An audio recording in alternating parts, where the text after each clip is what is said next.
Welcome to Science at Work, a podcast from Savannah River National Laboratory in Aiken, South Carolina. I'm your host, Mike Edelmeyer. Science at Work is a production of the Savannah River National Laboratory, SRNL, Office of Communications. With this podcast, we're trying to increase understanding of what a national lab is and what it does, so that the non-scientists among us understand how SRNL puts science to work in advancing our key mission areas of national security, environmental stewardship, and energy resilience. With each episode, we enjoy talking with the scientists, engineers, and other professionals who are at the heart of who we are, what we do, and why it matters to the nation. SRNL is the winner of a prestigious 2025 R&D 100 award, which recognizes the world's 100 most innovative technologies each year and is often called the Oscars of innovation. Kind of like that. In this case, for an innovative technology aimed to convert landfill-bound materials into high-value products. And we'll learn more about what that is, or what those high-value products are. The technology known as Advanced Engineered Cellular Magmatics was developed by SRNL researcher Dr. Corey Trivelpiece and his team in partnership with Silica X.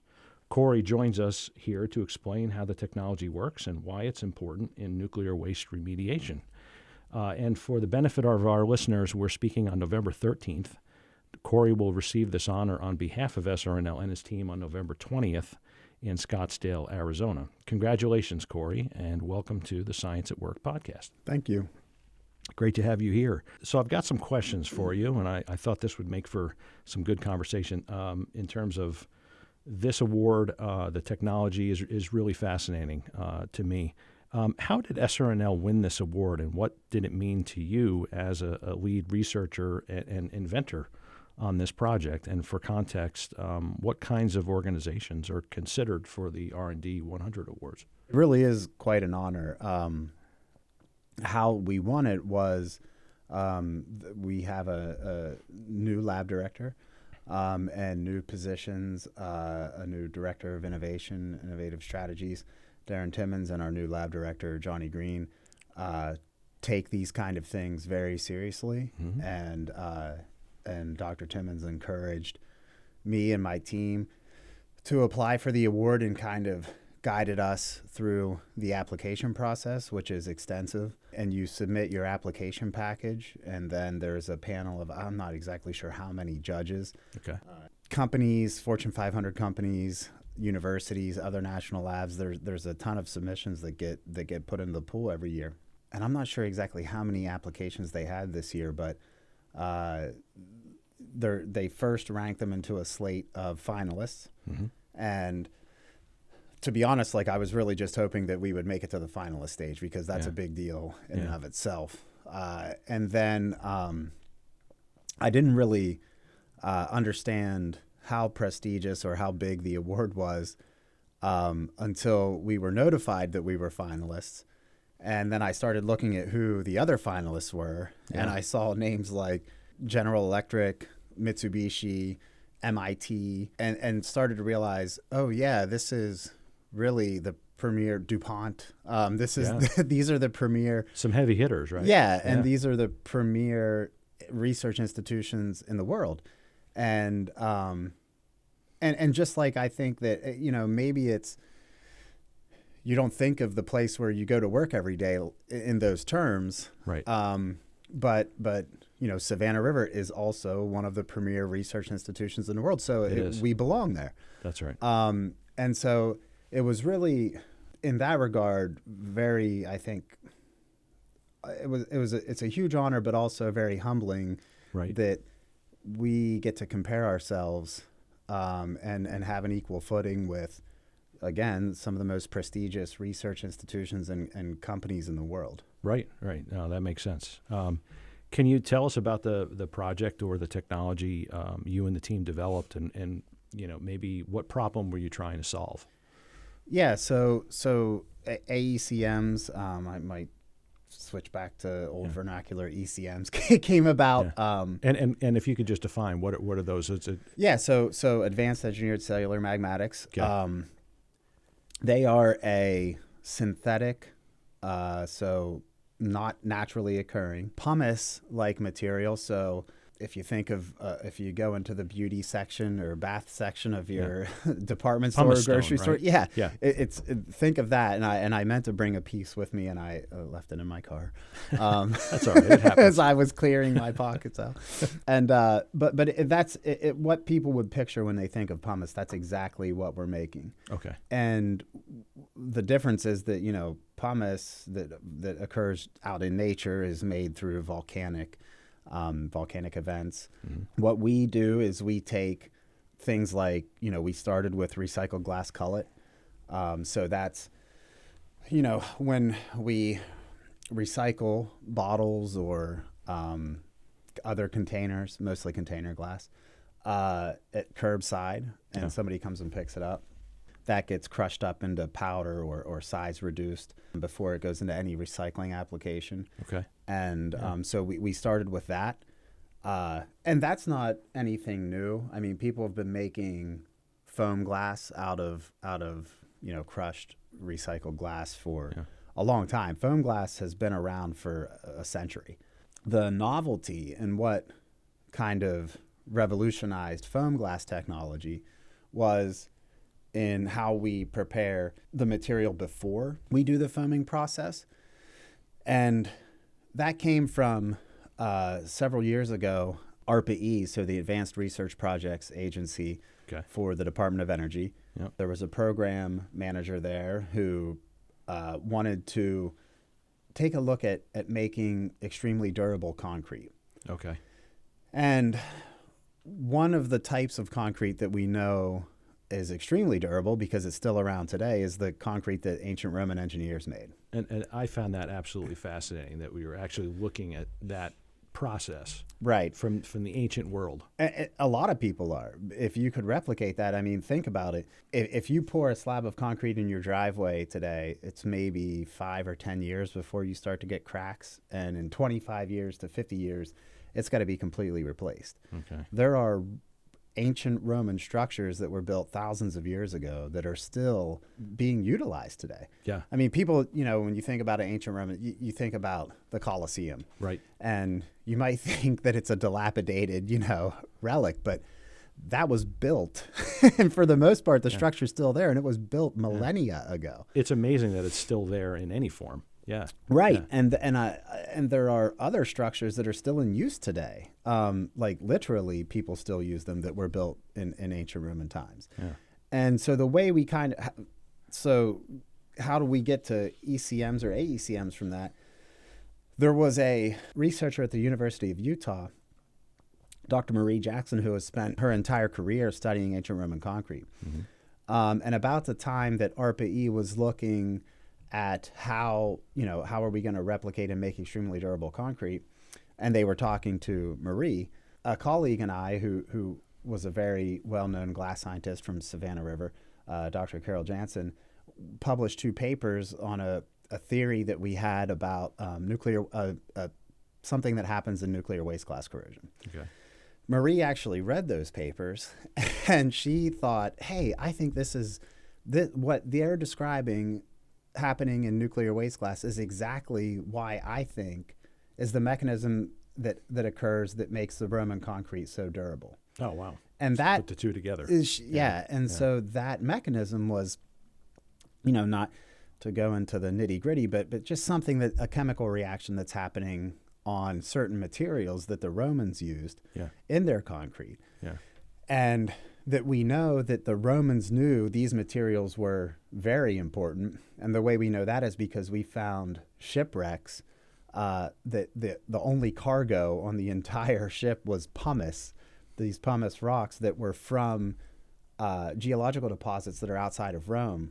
Wow. And so we know that the Romans knew this was important. And also there's historical records for that by like Pliny the Elder and things like that.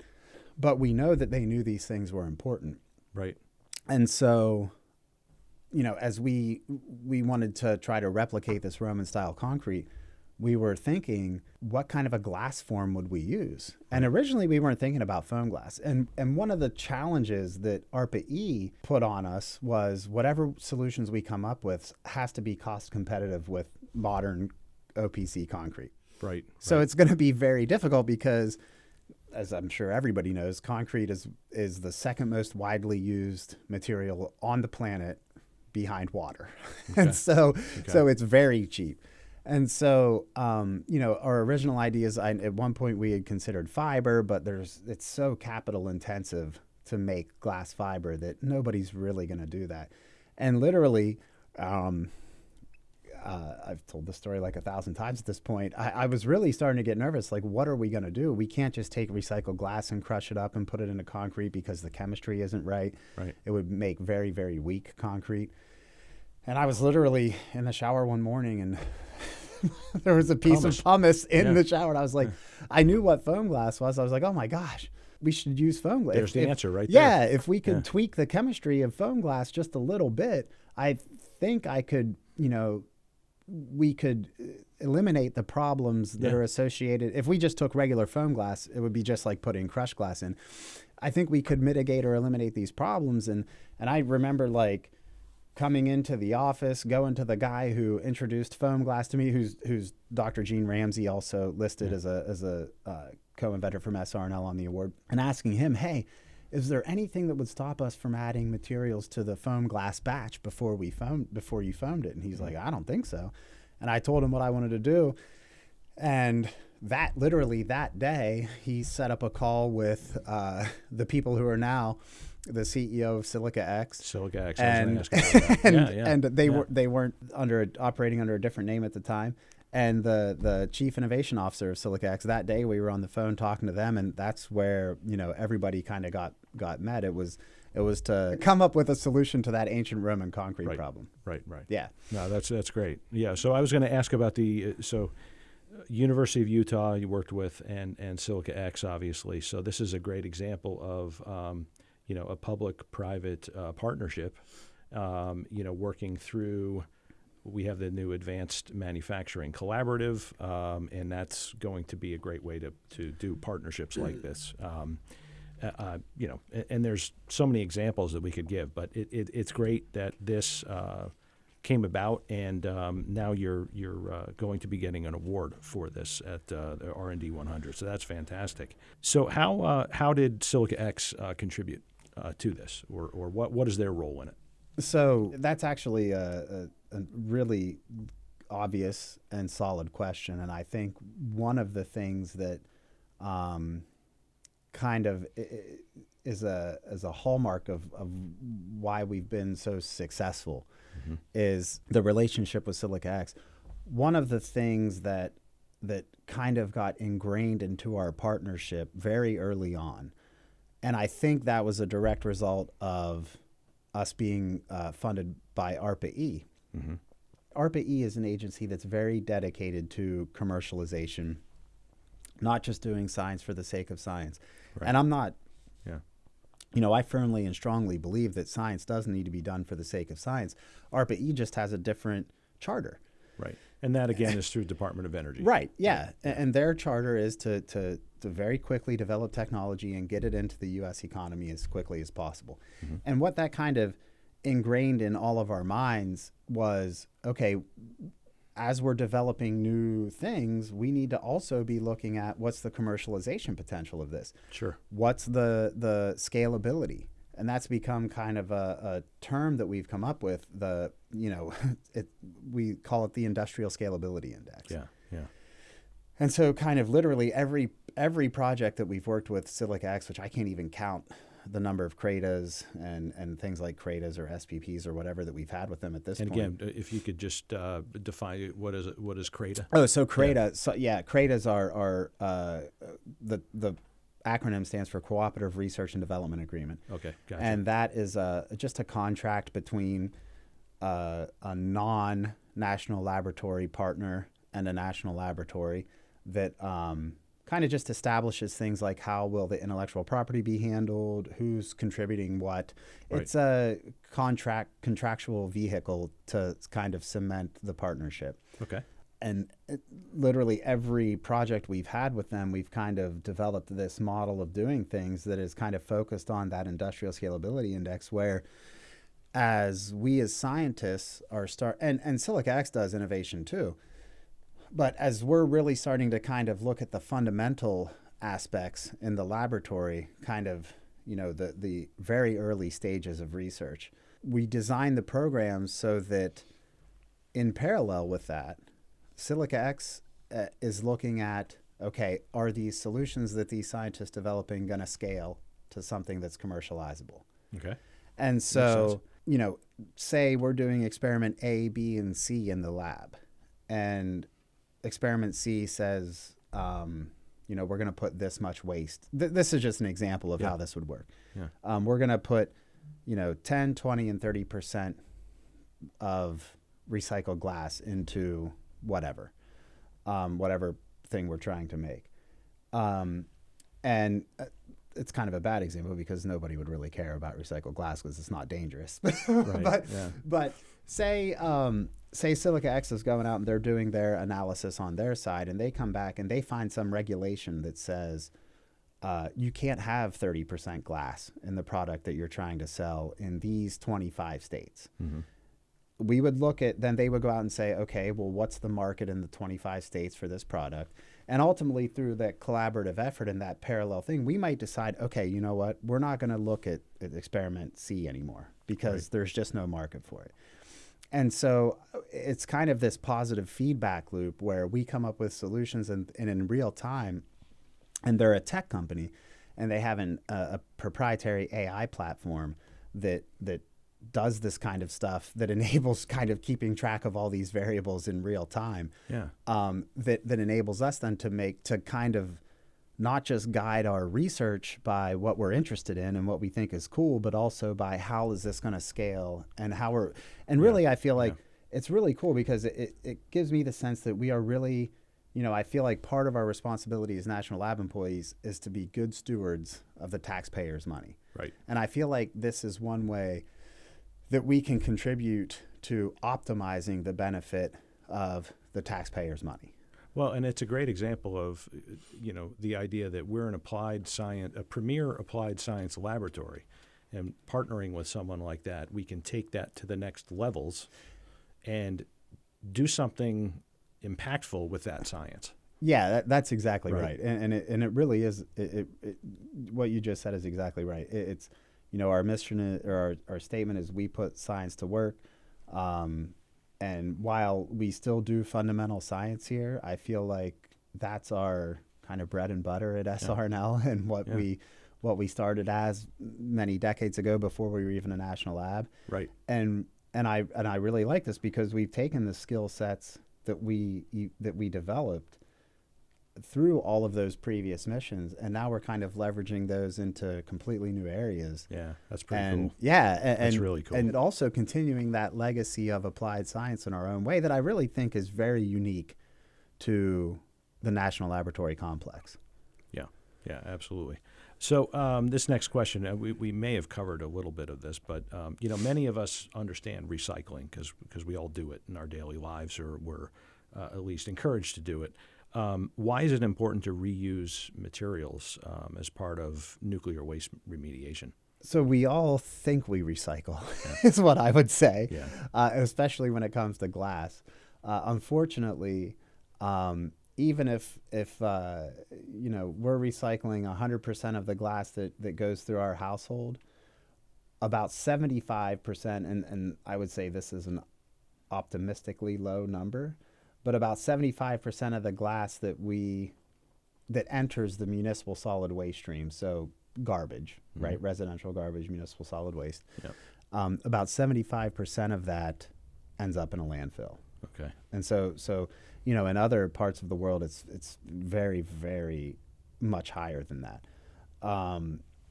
In the United States, one of the things that kind of works against recycling is we have a lot of space for landfills. Okay. And so where in places where the population density is much higher, that's not the case. Right. What I think is it's important. Of course, there's environmental impacts. Sure. And environmental safety. And there's ecological and societal responsibility. I think one of the things that gets overlooked when we talk about recycling is, especially glass, is essentially an infinitely recyclable product. Mm-hmm. So And it's one of the very few materials that you can honestly say that about. So we melt glass, we cool it, it forms a piece of glass. If we melt that again and we cool it again, it's going to be pretty much exactly the same. And you can do that in, not really an infinite number of times, right. but you can. But a lot. A lot. Yeah. And so the other part of that is to make glass requires extremely high temperatures. Okay. Right. And a lot of energy. And so when we take that bottle, this is the way I think about it. When we take a glass bottle that's a brand new bottle and we throw that in the trash, not only is that bad for the environment and, glass is safe in a landfill. Right. But we have just wasted so much money and so much energy. And so really, this is kind of the AECM is kind of an alternative approach. I said, I think when most people, probably I would venture a guess to say 99.99% of the people hear glass recycling, they picture a bottle in their head. Sure. Makes a bottle sense. Getting broke. But I think we have to, we coined this phrase, like we have to think outside the bottle. And what are alternative methods for that? Because it's pretty clear that container glass manufacturers in the United States, it's just not economical for them to recycle glass. Otherwise, they would be doing it. Sure. And so what else can we do with that keeps it out of a landfill? And can we turn that into, and it's not just nuclear waste that we're, the products, these AECMs, Roman concrete, right. Filtration materials. Right. Water filtration. Right. Yeah. Agricultural amendments. Mm-hmm. Plants love this kind of stuff. Biological substrates. One of the patent pendings that we have is we have guys that can figured out a way to freeze dry biofilms, so bacteria, like colonies of bacteria, freeze dry these bacteria onto the AECMs. And what's special about these bacteria are it's actually a group of 12 different bacteria that when they all are working together, they eat hydrocarbons. Okay. They metabolize hydrocarbons. So think of oil spills and contamination from things like fracking, stuff like that. So there's a huge spectrum of applications that we, after that initial Roman concrete work, that we kind of thought to ourselves, what else can we do with this? What other things can this be applied to? Yeah. That's pretty cool. And that's where, and it is also neat. I would be remiss not to point out that, all of this got started really because of nuclear waste glass. And the nuclear waste remediation is the newest thing that we're working on. So it's kind of like the story coming full circle. Yeah. And we've gone through all these other applications. And we always kind of thought about the nuclear waste remediation stuff. It's just that recently that became a possible thing for the cleanup mission at Hanford site. Yeah. To dispose of their low activity waste. Yeah. So that's really just cool. As an aside. The circular part of that is pretty cool. Yeah. So we've gotten into this a little bit already, but how are national labs like SRNL? I would say uniquely qualified to solve these big challenges that you're talking about, such as advanced engineered cellular magmatics, easy for me to say, which we've called AECMs, created in partnership with industry and academia. Like, what role do we play in that, or what's our vital role in that situation? So I think. So I read that question earlier, and I thought about that, and I was thinking about that. And because we have a pretty unique role to play. Well, yeah, I mean, better than I. The concept was developed here in conjunction with Silica X, but right. I think what sets so just as a little background, like I've been professional in academia. I was on the research faculty at Penn State before I came here, so I've seen that side of things. Yeah. I've never been in industry, but I've also been, now at a national lab for almost 10 years. And so I read that question, and I was thinking about that and having those experiences.